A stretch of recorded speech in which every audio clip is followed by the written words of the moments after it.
there is a UN group called the UN Relief Work Agency, UNRWA, and its workers openly celebrated the slaughter of Israelis on October 7th. The UN agency employs members of Hamas, and its educational materials teach math by counting dead terrorists and grammar by calling jihad the doorway to paradise. UN workers and UNRWA both came under fire at a hearing on Capitol Hill yesterday. Lawmakers heard the testimony of what's being called rampant anti-Semitism and systematic anti-Israel bias at the UN. Dale Hurd reports. The hearing focused on one agency in particular, where UN employees openly celebrated the October 7th attack on Israel. In its new report, the group UN Watch documents how 20 teachers and staff members with UNRWA, the United Nations Relief and Works Agency, rejoiced over the massacre of Israeli civilians in their social media accounts. Allah is great. Allah is great. Reality surpasses our wildest dreams, posted UNRWA Gaza teacher Osama Ahmed. UN Watch Executive Director Hillel Neuer told the Subcommittee on Global Health, Global Human Rights, and International Organizations that the celebration of the attack by UNRWA staff should not have been a surprise, considering what was already known about the agency's association with Hamas. UNRWA staff regularly call to murder Jews and create teaching materials that glorify terrorism, encourage martyrdom, demonize Israelis, and incite anti-Semitism. Middle East expert Dr. Jonathan Schanzer. UNRWA employees have been exposed as members of Hamas, the terrorist group that slaughtered 1,400 Israelis in cold blood on October 7th. This might explain how UNRWA's educational materials refer to Israel as the enemy, teach math by counting martyred terrorists, and include the phrase jihad as one of the doors to paradise in grammar lessons. Neuer says that since the Hamas massacre, the overwhelming majority of statements by UN bodies and officials have pointed the finger at Israel, following a pattern there in which Israel is held to a standard not applied to any other nation. At the UN General Assembly last year, there was one resolution on Iran, one on Syria, one on North Korea, and 15 on Israel. 0 resolutions were adopted on China, Venezuela, Zimbabwe, and 180 other countries. There is no question that certain UN member states, bodies, and the General Assembly have a negative, disproportionate focus on Israel and routinely support singling it out more than any other country in the world. In 2022 alone, UNRWA received $344 million in funding from the United States. This for an agency that experts say includes staff members who clearly support Hamas. Dale Hurd, CBN News. Well, David Friedman is the former U.S. ambassador to Israel. He joins us now for more insight on this. Let's start with the UN. Why is a UN agency allowed to promote jihad, allowed to promote attacks against Israel? Well, good morning, Gordon. Thanks for having me. The answer is because it's sponsored by the UN. There's almost nothing at the UN that takes place that isn't hostile to Israel. You know, I remember during the Trump administration, we had a long discussion about UNRWA early on. We looked at what they did. We looked at their curriculum. We looked at, you know, they put on these plays where half the kids dress up as Israelis and half the kids dress up as terrorists with fake guns. They shoot the Israelis. The Jews lie on the ground dead, and the parents get up and applause. This is a typical 4th grade play sponsored by UNRWA. So we cut off their funding. You know, we cut off their funding early on. We weren't going to spend money supporting Hamas. And, you know, much to my regret, when we left office, the Biden administration turned it on again. But we are literally funding not just Hamas, but we are funding the ideology, the nihilistic ideology that results in the death of innocent Jews. Well, when do you think the American people are going to wake up to it? The numbers are absolutely staggering. The years this agency has been in existence, supposedly to help refugees, but it just seems to be perpetuating the myth and also perpetuating hate. Why should we ever fund it? We shouldn't, and we didn't, and no one has ever been able to explain to me from the Biden administration why we restored that funding. We restored other funding too. I mean, Biden is giving another $500 million to the Palestinians in other buckets. You know, the Palestinian, these agencies per capita receive more international funding than any other cause, any other global cause. I mean, they have been, you know, receiving billions of dollars for years. I'm sure you've seen the reporting over the last couple of days how, you know, Ismail Haniyeh and Khalid Mashal, the leaders of Hamas living in the Four Seasons Hotel in Qatar, have a net worth of over $11 billion. Okay, this is a lot of that money is ours. A lot of that money is American money, and we don't wake up to it because these are sort of the dirty secrets that are maintained in the State Department. They don't come up for hearings very often. They're not subject to a lot of congressional oversight. They get packed into some, you know, massive package with 75 other items in the bill, and people just kind of let it slide through. But just make no mistake, we are literally funding Hamas and its ideology against Israel and the Jewish people. And it looks like the leadership has been at this for some time. I remember a report, Yasser Arafat died a billionaire and lived in luxury, not in the West Bank, but in France. It's astounding that the State Department doesn't know that. Why do you think they're trying to hide it? Or if they do know it, why are they trying to hide it? Look, you know, I spent 4 years in the State Department, and I learned a lot that people wouldn't know otherwise.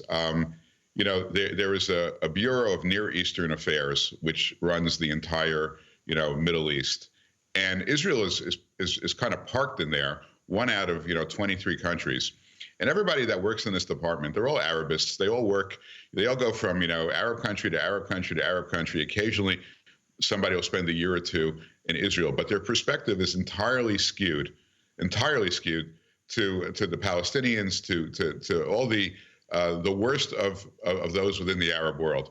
And when we came into office, we had to break that. We had to break the entire system. Now, apparently, we didn't break it. We just kind of set it back 4 years because as soon as we left, all those, you know, all the rats came out from underneath the, from under the basement, and they went back to work again. The State Department, you know, since the beginning of the State of Israel, when it fought so hard against Harry Truman and against the founding of the State of Israel, the State Department has elements in it that are decidedly not just hostile to Israel, but anti-Semitic. Well, there's a long history here. We can go back to Kermit Roosevelt, who actually, as a CIA operative, funded a lobbying group right here in the United States to lobby against Israel and support the Arab nations in the Middle East. The history is absolutely astounding, and it just seems to continue on and on and on and on and on when the American people are quite clearly supporting Israel. Is there anything we can do against this bureaucracy? What would you recommend someone watching right now saying, oh, what can I do? How can I be a part of change? You know, Mike Pompeo didn't let this happen. You know, I work with him, you know, very carefully, you know, closely for the 2.5 years that he was Secretary of State. When we were in office, we fought this and we won. We knocked off the underfunding. We knocked off the Palestinian funding. We you know, moving the embassy to Jerusalem, Golan Heights, determining that Jewish settlement in Judea and Samaria is not illegal. We got all these things done, but it starts at the top. It starts with a president that supports those views. And regrettably, the only way to really change this is to change the administration. Well, isn't there a change needed at the staff level? I mean, there was a memo leaked recently that was decidedly anti-Israeli. It's astounding after October 7th that anyone would write this, but they wrote it. Shouldn't the change happen at the staff level, the people that actually wrote that, to say this isn't in America's national interest? It should, but those decisions are made by the Secretary of State and the upper echelons of the State Department. And they're not going to do it. They're just not going to do it. They're not the current people. I mean, look, you know, personnel is policy. You know, it's the people there that make the policy. And the people who are there now, again, these are the people who decided to refund UNRWA. Okay, I mean, that sort of tells you who we're dealing with. They restored massive funding to the Palestinians. They demanded no accountability whatsoever in exchange for that money. And you see where the money went. The money went to kill 1,400 Jews and kidnap 240 others.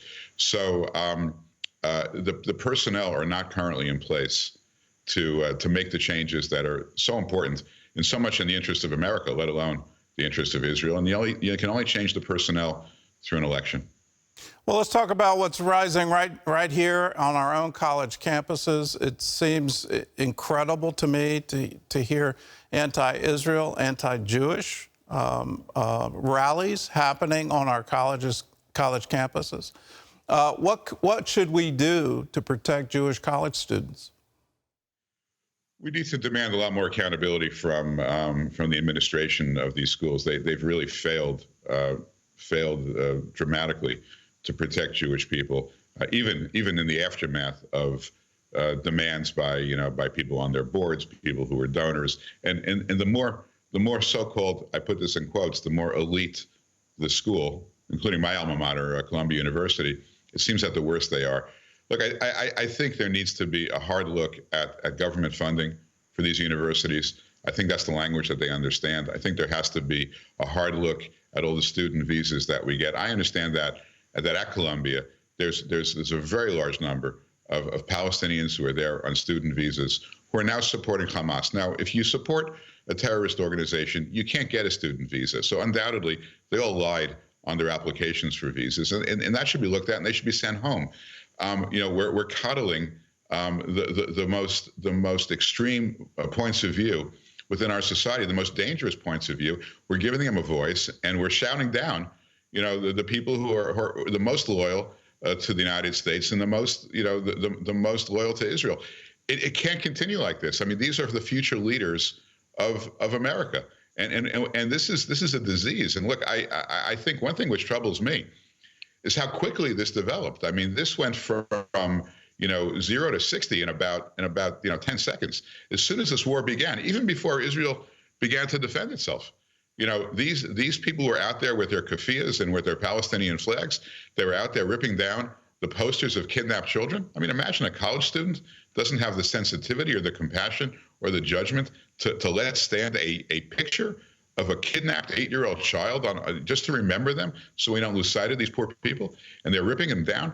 I mean, I think that what this demonstrates is not only the failure of the American universities, but the fact that we have a much larger problem than we acknowledge. I mean, there's a large population in America that's becoming radicalized, and not only do they hate Israel, I mean, make it clear, they hate America too, and I just think we've ignored it, certainly for the last 3 years.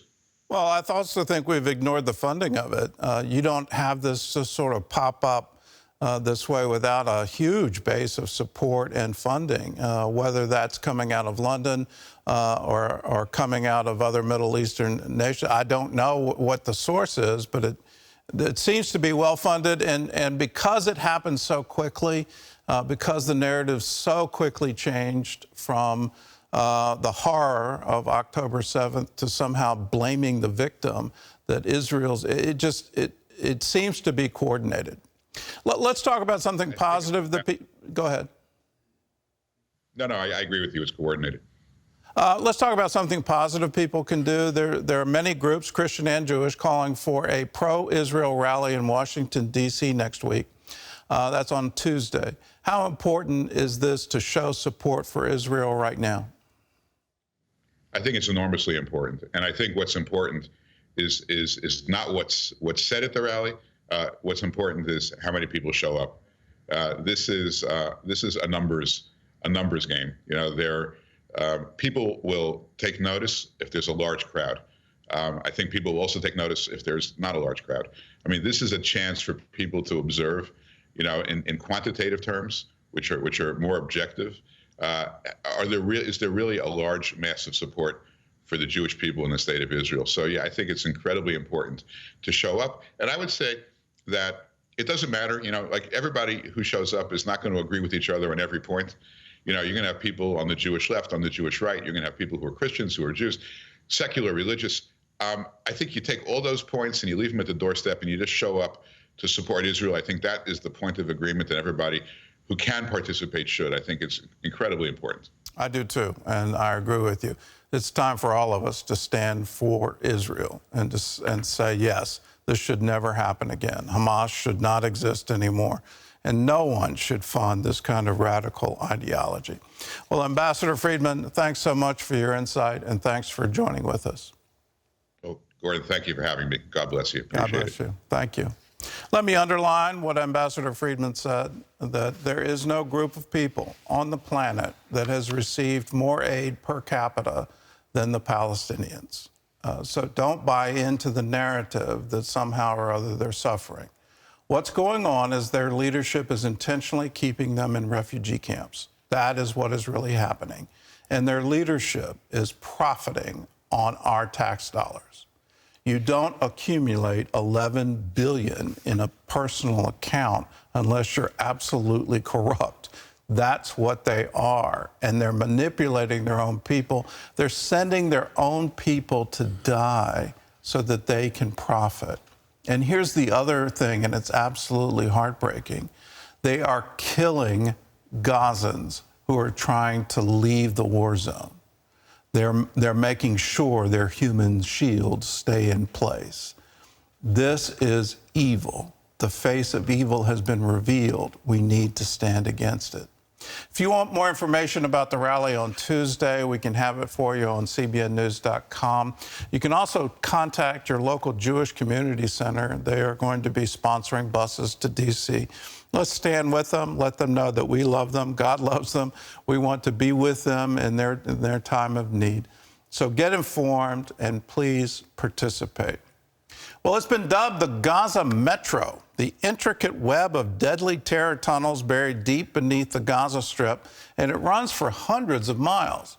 In the latest phase of the war on Hamas, an elite IDF unit is methodically destroying this underground network piece by piece. George Thomas has more from southern Israel.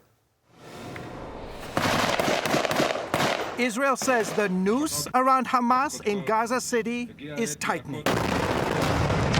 Our activities are hitting at the heart of Hamas capabilities. We eliminated dozens of commanders. We blocked many tunnels, and we are hitting the enemy hard. 48 hours after breaching city walls, IDF soldiers like High Mailspin are now targeting the extensive network of terror tunnels deep beneath the surface, dubbed the Gaza Metro. Metro is a nickname used by Israel of the underground Gaza. There's Gaza on top, and there's Gaza underground. Mailspin, who has served almost 20 years in the Israeli army, was called up a month ago to take part in the military operations in the Gaza Strip. Today, he is right in the thick of it, focusing on hundreds of miles of those tunnels. Mailspin is part of the IDF's elite Special Operations Yahalom unit that's in charge of demolishing Hamas's tunnel networks. Gaza Underground is, as you probably heard, 500 kilometers worth of tunnels. What you really have is various kinds. You've got the attack tunnels. Then you have tunnels that are for supplies and for weapons and for caches and for command centers. Then you have small tunnels that are about, let's just say, as wide as I can stretch my hands, and they, like, say this wide, and then you have in there just to run troops through.